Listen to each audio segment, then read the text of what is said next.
If you're looking to land a literary agent and become a traditionally published author, today I'm going to share my top piece of advice that helped me land 8 offers from literary agents in 1 month. I shared this advice back when I had 73 followers on TikTok, and my account blew up after I shared this video. So now it's time for me to share it with you all. And if we haven't met already, hi, I'm Lauren. I'm a young adult author and mom based in Brooklyn, and it is my goal to end gatekeeping in publishing and make traditional publishing accessible for all writers. So I began querying back in April 2020, peak COVID pandemic. I highly don't recommend doing that, but I'd been working on my book for years and I finally felt like it was ready.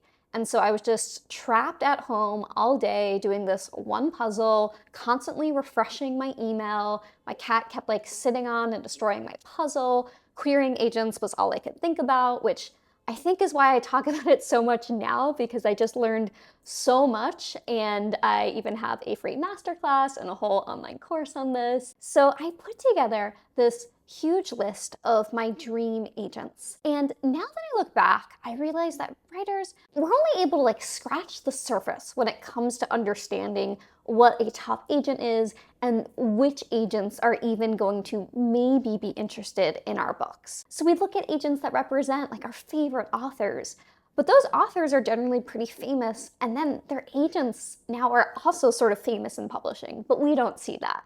So we're like, oh yeah, I want Sarah J. Maas's agent or John Green's agent. And I mean, maybe it's happening, but it's not happening for me. So I thought, these are the books that I love, and I would love to be represented by the same type of agent. And I didn't realize that was sort of just applying to college and being like, oh, I've heard good things about Harvard and Yale, but I don't know anything about any other college.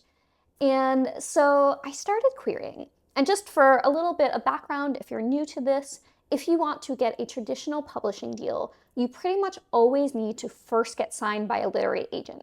Any reputable agent is not going to charge you any money. They only make money if they get you a publishing deal, and then they get a cut, usually 15%.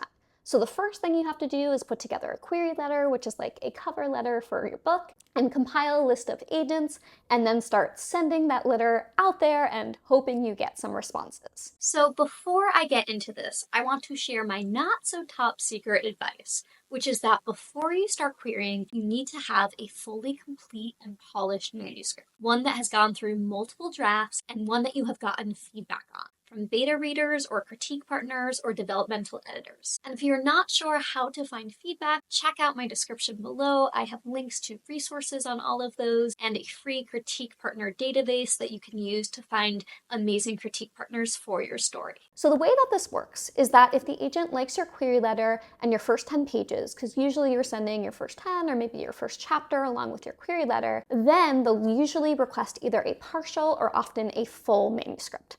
So that is what you are hoping for when you send that query letter out there. But, and this is the part that, one of the many parts that I didn't understand at the time. Once they request that full manuscript, because it's pretty easy for them, they go through their query letters, they're like, no, no, no, full, no, no, no, full. After that, your manuscript might just sort of sit there. And as a writer, this can definitely be frustrating. But now, if you put yourself in the agent's shoes, they have a full-time job representing all of the writers that they are working with. Then they have to go into their slush pile. So that's all the query letters that come without an introduction.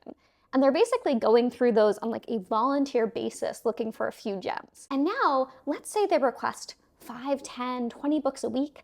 They don't have time, no one has time to read all of those books. So what a lot of agents do is that those manuscripts just sort of sit there. And they might get to them in a few months, sometimes even a year or longer. So as a writer, you really need a way for them to pay attention to you sooner. And the way that you do that is by getting an offer. I know what you're thinking, oh, Lauren, I just never thought of that. I should just get an offer. Okay. And definitely don't make up an offer. I've had a lot of writers ask me oh, should I just make up an offer and tell agents I have an offer? No, that won't work. Agents are super smart people. They look for a lot of different signs. And if you're the type of writer who's just going to lie and make up an offer, my guess is maybe your manuscript isn't going to be up to snuff, and agents are going to be able to see that. Also, they talk to each other and they often ask you who your offer is from, so just don't do that. But if you get a legitimate offer, you then get to go back to all of the agents, this is the way you're supposed to do things, and tell them that you have an offer.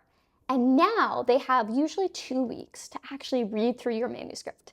And this is generally when they finally take that book and you get moved to number 1 in the pile and they read it. And so for me, when I got that first offer after a month, I then had 13 full requests. I got an additional 13 full requests from agents in like a day, and then I got 7 more offers. So, okay, we are getting into this secret advice. How do you land that first offer? And so my top piece of advice is that you should query newer and junior agents. So going back to making that whole dream list of agents based on agents who represent famous authors, I want you to rethink that. You can still have some of those agents on your list, but you really want to dig deep and find agents who are newer. Not all agents are created equal. I go into this a lot more on my course and how to screen agents and make sure that they are reputable and they're not just like going to scam you or just have your book on hold and really delay your literary career. But if you can find a really amazing junior agent at a reputable agency, this is someone who is often going to be hungrier for new work and might actually give your manuscript a chance and sit and read it before anyone else does. Because remember, senior agents are so much busier. They have all of their established clients already. You can't blame them for saying, if this book is really good, I'm just going to sit and wait until another agent has decided that it is worthy, and then I'll read it. So if you're a senior agent, you sort of like get to do that. But if you are a newer agent, you are hungrier and you're going to put in the time to discover authors before anyone else does. And so for me, I was told maybe not to query newer agents because you just don't know if they're going to be the right fit for you and your career. Like if they don't have this whole track record of representing tons of writers, and if they don't have any public deals on Publishers Marketplace, you just don't know what you're going to get. But now that I look back, I think that was definitely the wrong advice. I think you should do a ton of research. You should always speak to references for agents, and you should ask them about any deals that aren't already public on Publishers Marketplace. But you should 100% query newer agents. And so I got that first offer from a newer agent who a senior agent had passed my manuscript on to. I then got another offer within a day or two from another junior agent who a senior agent had passed my manuscript on to. So I got really lucky there that those senior agents were sharing my manuscript. Yeah, I should have started out there by querying those newer agents. I didn't really have the shot with senior agents that I thought I might have. And then my final offer of the 8 was from the agent I signed with, who was also at the time a junior agent, but she was at a really big agency. She had been there for years, so even though she was newer to taking on her own deals, she had been in publishing for a while, and I really liked her. She was super smart, she was very savvy, and the thing is, top agents have to start somewhere. So my agent now has repped tons of huge authors, like not me, but like very, very big authors. And another of the junior agents is now a very senior agent and has repped some big, big clients. So you just want to make sure to do your homework before you sign with any agent, junior or senior, but I highly encourage you to add some junior agents to your list when you begin querying. And once again, if you want many more tips on strategy, feel free to check out my free masterclass on landing an agent, as well as my online course where I have over 5 hours of strategy, tons and tons of resources, and an amazing community to be a part of. Best of luck to you on your querying journey.